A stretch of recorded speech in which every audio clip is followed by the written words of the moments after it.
Hi, and welcome to week 2 of the I Formation. I'm Jeff Gibbons. And I'm not.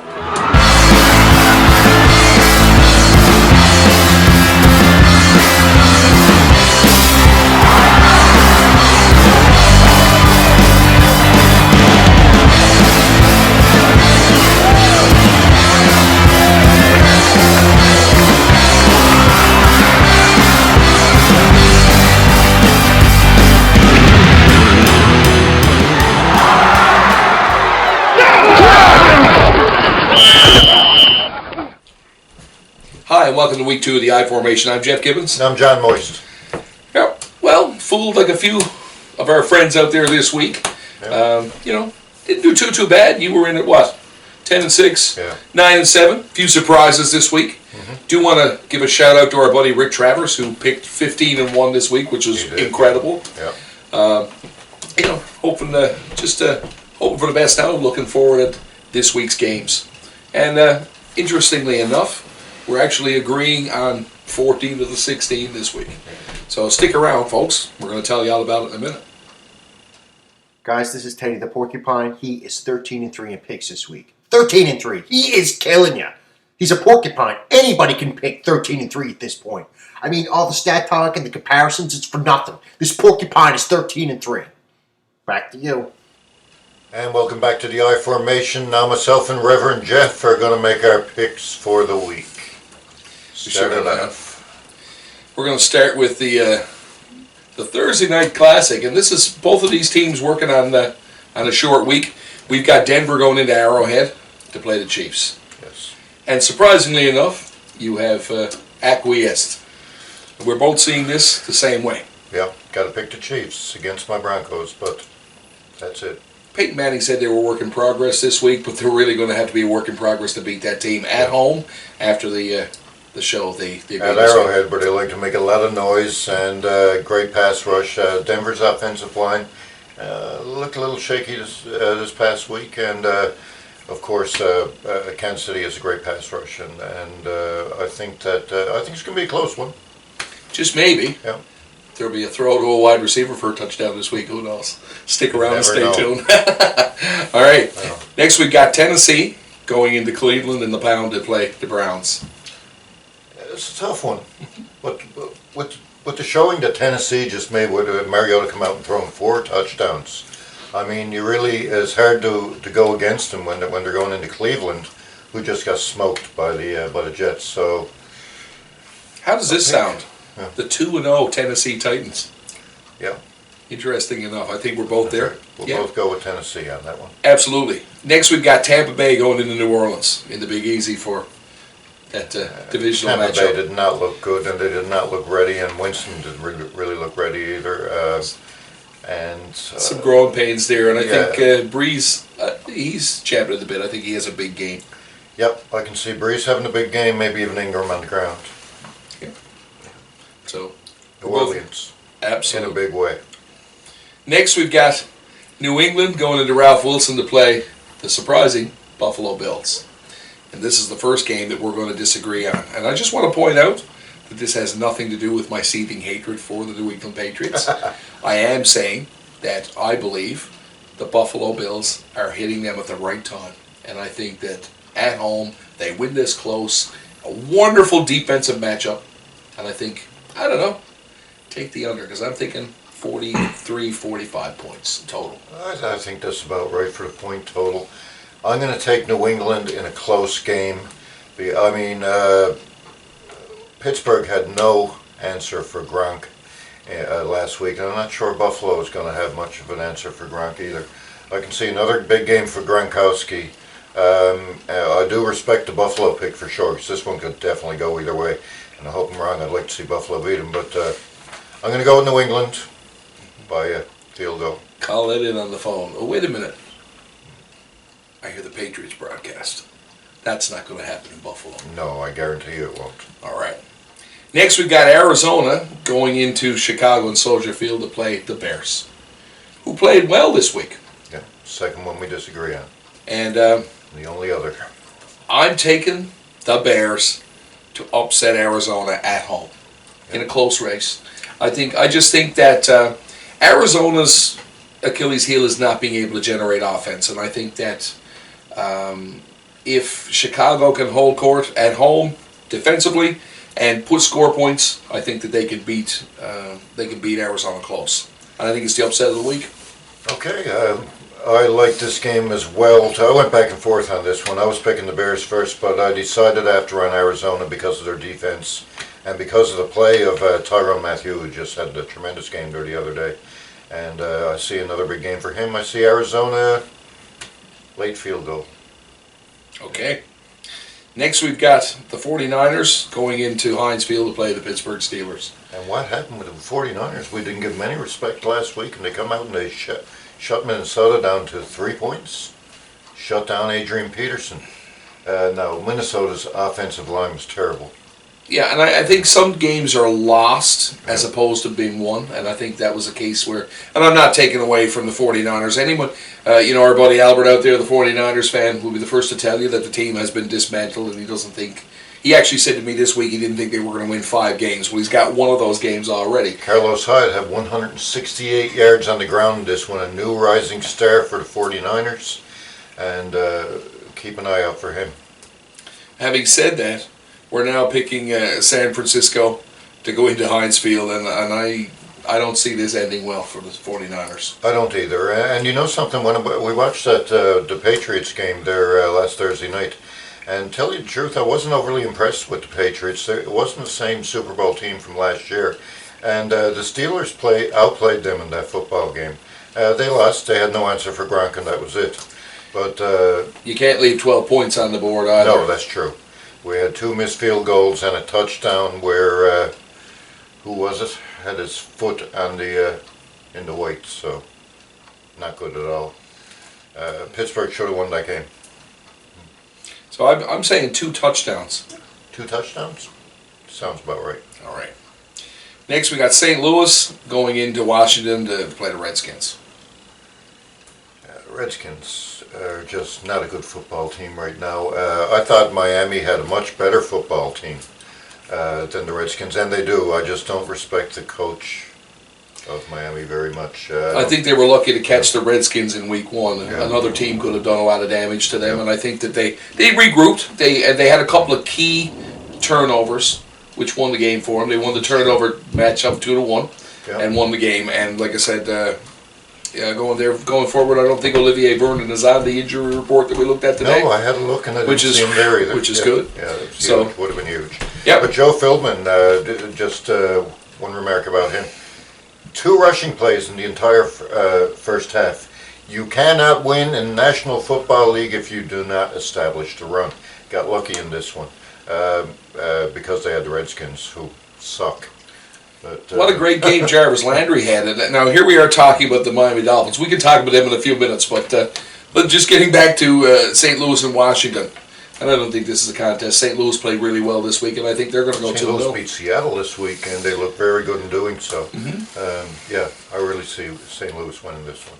Awesome. Touchdown, Aaron? For sure. Yeah. San Diego next in Cincinnati to play the Bengals. And we both agree on this. Yeah. Cincinnati. Cincinnati's a tough team at home, for starters. They sure are. Yeah.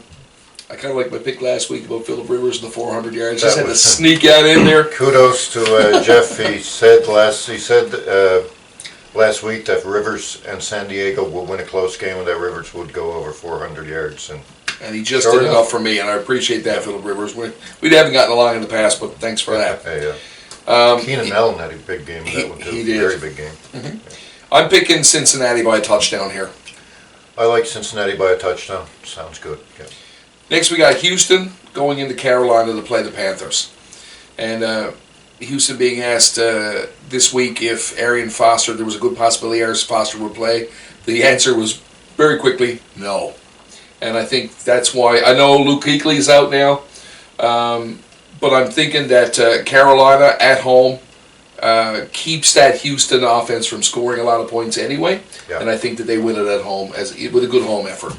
Close game though. I see a close game as well, and I see Carolina winning, so we agree on that too. So go right ahead. All right, we do. I don't know why I'm fighting you on it. Next we got Atlanta going in to play the New York Giants, and we both agree here too.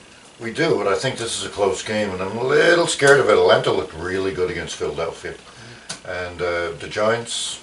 They held on. They held on, and there were some tough calls that made there by Coughlin in that game, and he actually took the blame for the loss. A few things he should have done that he never. That's all. Work it out. Also, Jason Pierre-Paul apparently is also missing part of his thumb. So that got to affect your play. Absolutely, It really does. you know. And I mean, people are looking at that. We need to see more of the passing game. We need to see Manning step up. I think he's turned the corner after that abysmal season he had. Was it 2 seasons ago where he couldn't throw the ball in the ocean, and now he's back to a rare form. And Atlanta at home and Atlanta on the road is 2 different teams normally.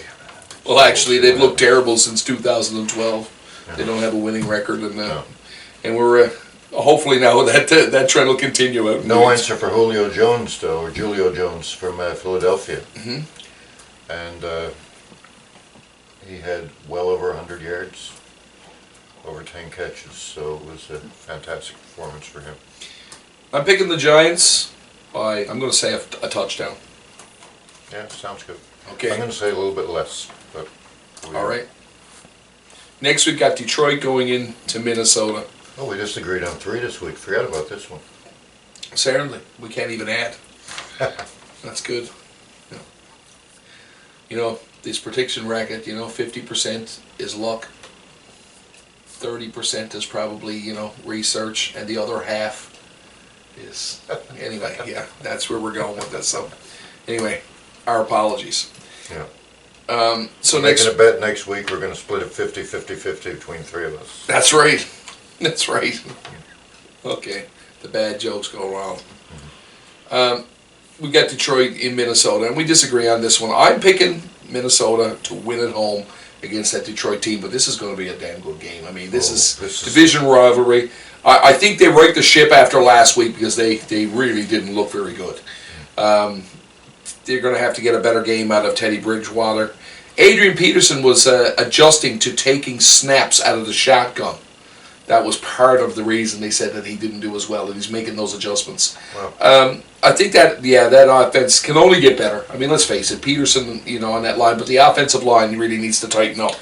And you need to, I'm gonna say that Kyle Rudolph at tight end has a good game this week against Detroit, and probably sneaks that winner in at the end. Yeah. Khalil, the left tackle for Minnesota, really has to do a better job protecting Bridgewater. 5 sacks. Bridgewater was pressured all night, couldn't get, even the throws that he was making, he had people in his face. I don't see them fixing that quick.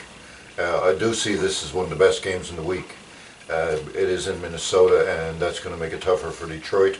But I think the Detroit team will win a close divisional one, and 3 points. Definitely a field goal game here, I'm thinking. Yeah. One of the games we disagreed on this week was a 1-point game. They were pretty close. The ones that we went on 5 last week, and we split them pretty much down the middle. So you had the extra one. Next, we've got Baltimore in Oakland to play the Raiders.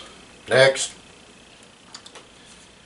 We've got the Miami Dolphins in Jacksonville. Ravens, both of us, of course. Yeah, of course. Next, Miami in Bounce Jacksonville. back. Yeah, these are always usually close games, but I'm going to say today, this is my call for the week. I'm going to say the Dolphins put 4 touchdowns on the board against Jacksonville, and they win this big. They're going to come out and make a statement in Florida.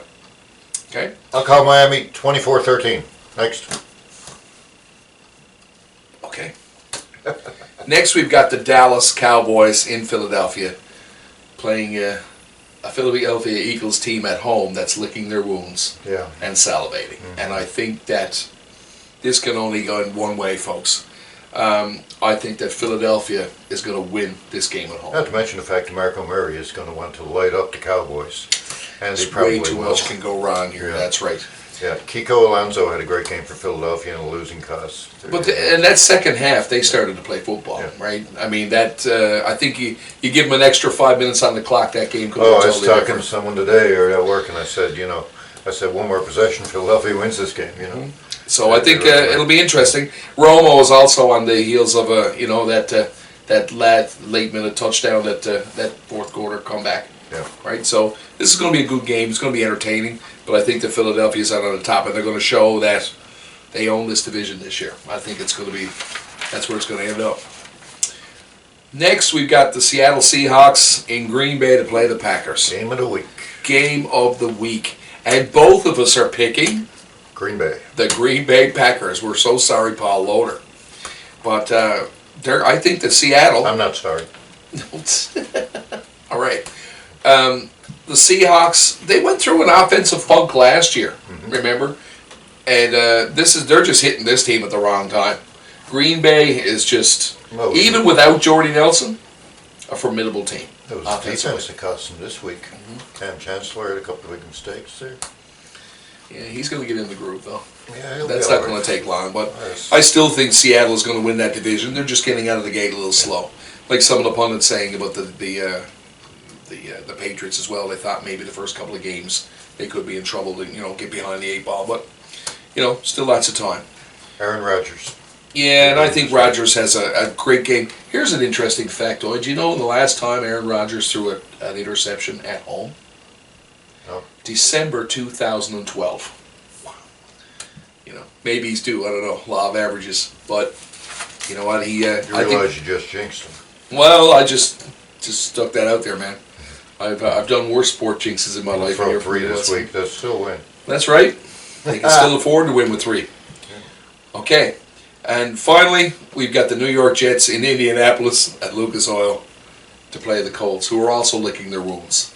But I really think that the Jets would have to come up with the penultimate road game to beat Indianapolis. Jets got a great great corners there, great secondary, and I think that they can possibly keep this one within 20 points. Nice. Because I don't see any 2 teams in the National Football League holding Andrew Luck off the score sheet like they did last week.